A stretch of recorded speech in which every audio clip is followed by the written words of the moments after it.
صحيح. الكلوب افريكان جمعيه كبيره برشا. ان شاء الله نقدم الاضافه في الكلوب افريكان، هذا حاجه باهيه لي انا بالطبيعه.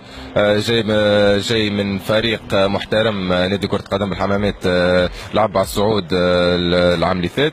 الكلوب افريكان تلعب على برشا القاب، وان شاء الله باش تحلي بيبان قدامي، منهم بيبان ليكيب ناسيونال ان شاء الله. سامي، نفهموا فرق كبير بين الرابطه الثانيه والرابطه الاولى، دونك فيهم اللي باش تبدل برشا حاجات، فما فما تشامبيونز ليغ، فما بريسيون اكثر من الجمهور، فما ديربي جاي. صحيح فما برشا حاجات باش تبدل. بون في الليغ 2 تلعب على راحتك سون بريسيون، مي في الطبيعه تبدا تلعب في الكلوب افريكان وراك جمهور كبير. تونس كامله تبدا وراك، مش لعب. ان شاء الله نكون عند حسن ظن الجمهور الكل، وان شاء الله نفرحهم.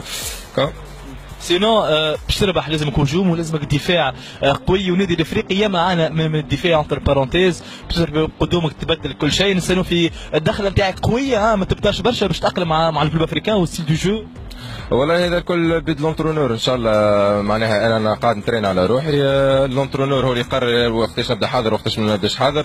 ان شاء الله اول ما نهبط نقدم الاضافه للفريق ان شاء الله. سينو انا راك في الحمامات تكور بالبوندانا في راسك باش تعاود تلبس وممكن نبدل اللوك. كان بدلت اللوك نحي بالبوند، كان قاعد اللوك نكوروا بالبوند كما العاده.